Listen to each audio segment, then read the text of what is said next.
안녕하십니까. 성공재취업의 정도영입니다. 오늘은 진로 전환과 관련된 부분을 말씀드리고자 합니다. 먼저 시작하기 전에 여기 50대의 경력직 사무직 퇴직자가 한 분 있다고 가정을 해보죠. 이분께서는 지난 6개월간 꾸준히 구직 활동을 해오셨습니다. 이력서도 열심히 제출을 했고요. 자신이 아는 사람들을 통해서 일자리도 열심히 알아봤습니다. 그런데 별로 성과가 없었던 거죠. 이렇게 6개월이 넘도록 변변한 면접의 기회조차 잡지 못했을 때 이분은 어떻게 해야 할까요? 계속 같은 분야의 구직 활동을 해나가야 하는 것일까요? 아니면 창업이라든지 다른 방향을 찾아야 하는 것일까요? 이렇듯이 진로 전환이라는 것은 자신의 주요한 경력 분야에서 일을 해오시다가 어떤 특정한 사유로 인해서 이탈해 새로운 경력을 만들어가는 것을 말합니다. 보통 진로 전환은 그 자발성 유무에 따라서 자발적 진로 전환과 비자발적 진로 전환으로 나누게 됩니다. 자발적 진로 전환 역시 방법의 문제는 남아있겠지만 일반적으로 풍부한 준비 기간을 가질 수 있다라든지 아니면 명확한 목적성을 가지고 있는 것, 그리고 동기부여가 확실하다는 장점 때문에 그래도 훨씬 나은 편입니다. 이에 비해서 비자발적 진로 전환이라는 것은 전혀 그렇지가 않죠. 요즘은 준비 기간도 그렇게 풍족하게 가지기 힘들고 목적성 역시 명확하지가 않습니다. 본인의 의지에 의한 것이 아니니 자발적인 동기부여 역시 부족합니다. 통상 우리나라에서는 진로 전환에 따른 환경이 몹시 어려운 상황이라고 보시면 됩니다. 여기는 두 가지 정도 이유가 있는데요. 첫 번째는 직종 간의 노동 유연성이 떨어집니다. 직종 간의 노동 유연성이 떨어진다는 말씀은 같은 분야의 경력이 아니면 다른 분야의 경력자 진입이 몹시 어렵다는 얘기에 다름 아닙니다. 쉬운 예를 들어볼까요? 전기 전자 분야의 기술 영업을 하시던 분이 기계 분야의 기술 영업을 하려고 들면 그 경력이 인정이 안 됩니다. 그렇다라는 것은 결국 경력자에게 신입과 같은 조건으로 진입을 요구하는 것인데 이것은 결국 경력자의 타 분야 진입을 차단하는 효과를 가져옵니다. 거기에 더 심한 것은 기존에 구직자분이 들어가시려는 회사에 상사가 몇 살인가에 따라서 그 사람의 취업 여부가 결정되는 경우가 생긴다는 것입니다. 바로 나이에 대한 한국 특유의 직장 내 나이 서열 문제인데요. 본인이 40 정도인 상사가 있다면 자신보다 나이가 많은 아래 직원을 두려고 하지 않는 경향이 있다는 것입니다. 이런 여러 가지 문제들로 인해 우리나라에서 진로 전환은 분명히 쉬운 문제가 아닙니다. 그러면 어떻게 해야 할까요?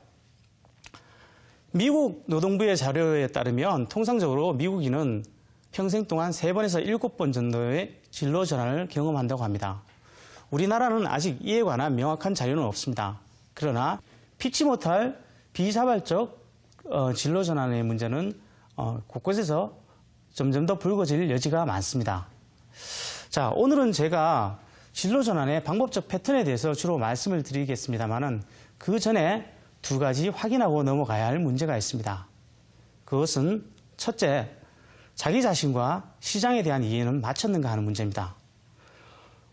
그 부분은 사실 이 프로그램에 많이 나오셨던 다른 강사분들이 누누이 강조해왔던 부분이기도 하기 때문에 저는 간단하게 넘어가겠습니다만은 반드시 자신이 어떤 자원을 가지고 있는지 그리고 시장에서 진입자에게 요구하는 요건은 어떤 것인지 한 번쯤 체크하는 시간을 가졌으면 합니다. 두 번째는 반드시 이 방법뿐인가 하는 문제입니다. 예전에 제가 이화학 계열의 시험 연구원을 상담한 적이 있었습니다. 그분께서는 저와 상담할 당시에 이런 말씀을 하셨습니다. 다시는 그쪽 일을 가고 싶지 않으니까 다른 일을 좀 찾아주시오라고 말씀을 하셨습니다.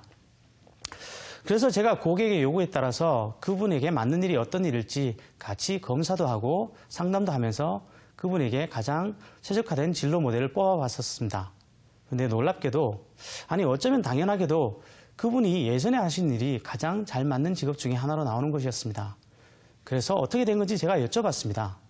정말로 그 일이 싫으셨던 건지 말입니다. 그랬더니 그제서야 말씀을 하시더군요. 일이 싫었던 것이 아니라 전 직장의 상사가 너무 싫었다는 겁니다. 자, 그런데 이 경우에 전 직장은 그 분야에서 가장 톱에 위치해 있는 좋은 회사였습니다. 그리고 더 안타까운 것은 얼마 지나지 않아서 그 전 직장의 상사는 다른 곳으로 보직 전환이 났다는 것입니다. 사람의 일이 결과만으로 말할 수 있는 것은 아닙니다만은 이런 경우를 보면 조금 더 다른 방법을 찾아볼 수 있었지 않을까 하는 아쉬움이 남는 것은 사실입니다. 자, 그러면 다음으로는 진로 전환의 방법적 패턴에 대해서 한번 말씀드려 보도록 하겠습니다. 첫 번째는 유사 직종으로의 전환입니다. 이 유사 직종으로의 전환은 전 직종과 유사한 일 혹은 전 직장과 연계가 있는 직종으로의 전환까지 모두 포함하게 됩니다.